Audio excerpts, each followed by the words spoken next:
بله سلام. سلام بیننده گرامی، بفرمایید. سلام خدمت استاد محترم عبدالسلام عابد و جناب شما انصاری صاحب. سلامت باشید. ببخشید یک سوالی داشتم. در فقه اکبر به ترکی ترجمه شده، همیشه بچه میخوام دمون نشته است که امام اعظم صاحب چند بار الله متعال به خواب دیده. این بار اگر یک معلوماتی از استاد محترم میخواستیم. بسیار زیاد تشکر. تشکر از شما، زنده باشید. دوستان از طریق کلاب هاوس اگر کسی میخواد صحبت بکنه در انتظار باشن. بله بفرمایید. استاد بحث ایدی که الله متعال کسی در خواب ببینه یک موضوعی است که به معنای تجسیم ترجمه نمیشه. درست. و بعض مفاهیمی است که این فقط امو اهل حال خودش میدانه.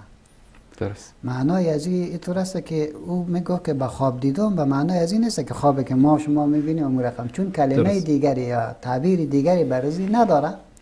از این خاطر این تعبیر را میکند و این امام ابو حنیفه، امام احمد حنبلی شخصیت ها این موضوع را مطرح میکنند. درست. ولی ابدا خوابی که ما میگیم به معنای تجسیم نیست. ابدا ما لغت دیگه برش نداشتیم. درست. از این خاطر این کلمه را میگیرد و از این خاطر ما نفی نمیکنیم. ولی به این شکلی که با ظاهر تحمیل شود به اون شکل هم نیست. درست. تشکر از شما.